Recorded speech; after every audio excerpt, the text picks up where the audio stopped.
सभी को नमस्ते।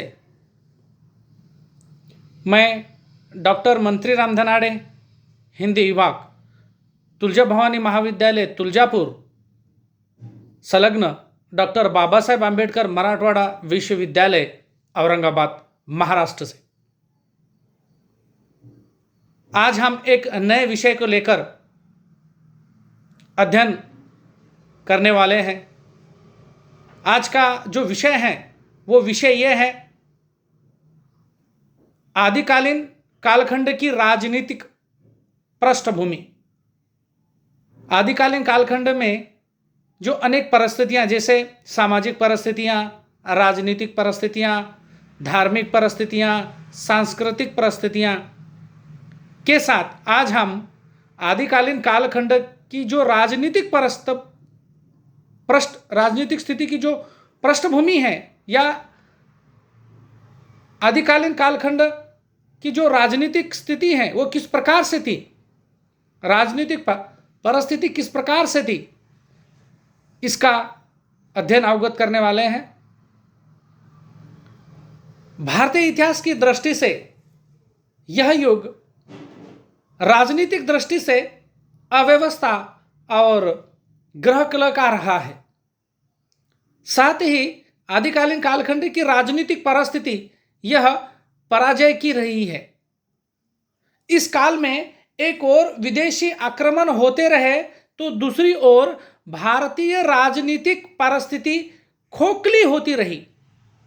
सम्राट हर्षवर्धन के कालखंड में, सम्राट हर्षवर्धन का जो कालखंड है यह 666 से लेकर 643 ईसा पूर्व, इस कालखंड में राजा हर्षवर्धन के कालखंड में उनकी उस समय की परिस्थिति, राजनीतिक परिस्थिति अच्छी थी, किंतु उनके निधन के पश्चात, उनके देहांत के पश्चात भारत में केंद्रीय शक्ति का ह्रास हो गया और राज सत्ता डावाडोल हो गई। 9वीं सदी के प्रतिहार में मिहिर भोज राजा ने सम्राट हर्षवर्धन के बाद एकत्रित किया और सुव्यवस्था बनाई, किंतु दक्षिण में राष्ट्रकूटों ने एकत्रित किया। जिस तरह से दक्षिण में राष्ट्रकूटों ने साम्राज्य को संभाल रखा था, उसी बीच इस्लाम नेताओं ने पूर्व पश्चिम एशिया तक अपने पैर पसारे, मगर अफगानिस्तान तक ही वे बढ़ सके। मुसलमानों ने सन 710 से 711 में मोहम्मद बिन कासिम के नेतृत्व में सिंध पर धावा बोला। उस समय सिंध के जो राजा थे वो राजा थे दाहिर राजा। दाहिर राजा और उनके बेटे ने तिल तिल भूमि के लिए लड़े और अंत में हार गए। इस युद्ध में जाटों ने ब्राह्मण राजा दाहिर के व्यवहार से असंतुष्ट होकर आक्रमणकारियों का साथ दिया। यानी राजा जो दाहिर था, इसके जो व्यवहार थे, इस व्यवहार से उस समय की जनता असंतुष्ट थी, जिसके कारण उन्होंने आक्रमणकारियों का साथ दिया। यानी अपने वैयक्तिक स्वार्थ के लिए देश हित को न्यौछावर कर दिया। इस प्रकार से बौद्धों का इस आक्रमण के समय अपने ब्राह्मण राजा का साथ न देना भी इसी मनोवृत्ति को सूचित करता है। सिंध और बौद्धों ने आक्रमणकारियों का साथ दिया, और इससे यह भी स्पष्ट होता है कि इस काल की जनता उस समय के राजाओं के प्रति उदासीन थी। इसलिए राजनीति चेतना पतन के रास्ते पर थी। यानी जिस प्रकार से राजाओं का व्यवहार होना चाहिए वो न होने के कारण उस समय की जो परिस्थिति है यह हमें पतन के रास्ते पर दिखाई देती है। उस समय 9वीं सदी तक मुसलमान पश्चिमोत्तर भारत में प्रवेश न कर सके, क्योंकि उस समय वहां पर शक्तिशाली राजा थे। शक्तिशाली राजा होने के कारण मुसलमानों ने जिस प्रकार से पश्चिमोत्तर भारत में प्रवेश न करने का कारण यही था कि वो इसलिए नहीं कर सके क्योंकि वहां उस समय वहां शक्तिशाली राजा थे। 10वीं और 11वीं शताब्दी में प्रतिहारों का राज्य चारों ओर बना रहा, लेकिन फिर भी दूर के प्रांत स्वतंत्र हो गए। अब उस दूर के प्रांतों में जैसे उदाहरण के तौर पर यदि देखा जाए तो गुजरात है, मालवा है, ये जो है ये दूर के प्रांत स्वतंत्र हो गए थे। 10वीं शताब्दी के बाद राज कारोबार मोहम्मद गजनी के हाथ में आया और उन्होंने पंजाब कांगड़ी तक को जीत लिया। साथ ही मथुरा और कनौज की अधिक मात्रा में उन्होंने लूट की और इसके बाद मोहम्मद गजनी ने सौराष्ट्र पर चढ़ाई करके सोमनाथ मंदिर से अपार धन लूटा। जिन दिनों में मोहम्मद गजनी के उत्तर भारत में आक्रमण हो रहे थे, उन्हीं दिनों में दक्षिण का जो राजा चोल राजा था राजेंद्र, इन्होंने अपने राज्य का विस्तार करने में वो पूरी तरह से व्यस्त था। उसने उड़ीसा, छत्तीसगढ़ और बंगाल तक को जीतकर अपना राज्य जो है विस्तार किया।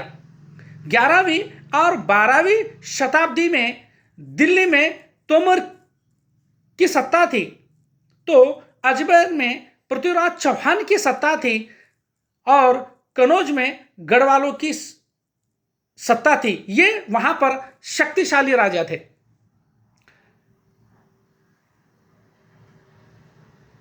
1180 में अजमेर के बिसलदेव चौहान ने तोमर से दिल्ली जीत ली और झांसी से लेकर हिमालय तक का अपना राज्य फैलाया था।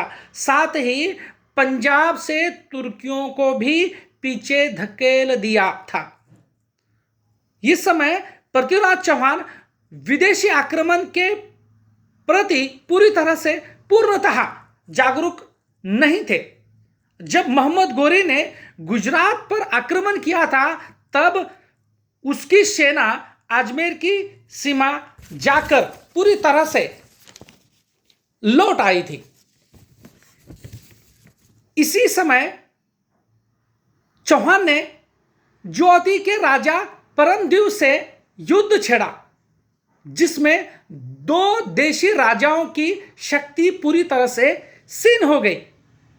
इसके बाद मोहम्मद घोरी और चौहान के बीच में युद्ध हुआ और जयचंद राठौड़ के षड्यंत्र के कारण चौहान हार गए, साथ ही वे मारे गए और इसी बीच दिल्ली में तुर्की सल्तनत स्थापित हुई। इस प्रकार से आदिकालीन कालखंड की जो राजनीतिक परिस्थिति है, इस परिस्थिति को देखने के पश्चात हम कह सकते हैं कि उस समय अनेक हिंदू राजाएं थे।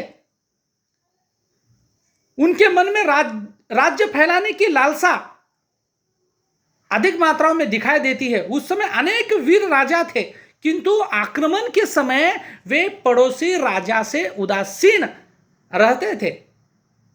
उनमें राष्ट्रीय भावना तो थी, लेकिन वो राष्ट्रीय भावना संकुचित राष्ट्रीय भावनाएं थी।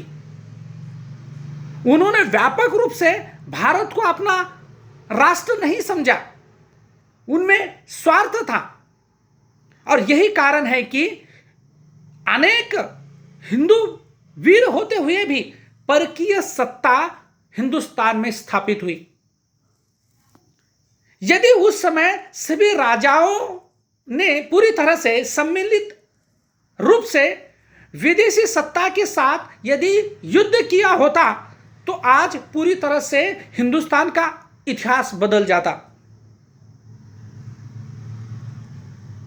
इसलिए आदिकालीन कालखंड की राजनीतिक जो परिस्थिति है, यह पतन एवं अव्यवस्था की यह स्थिति हमें दिखाई देती है। अधिक मात्रा में जो है राजनीतिक दृष्टि से आदिकालीन कालखंड पूरी तरह से पतन तथा अव्यवस्था का रहा है, हम कह सकते हैं। आज के लिए यहां पर हम रुक जाते हैं। नेक्स्ट हम एक नए विषय को लेकर आपके सामने, आपके सम्मुख उपस्थित होंगे। तब तक के लिए धन्यवाद।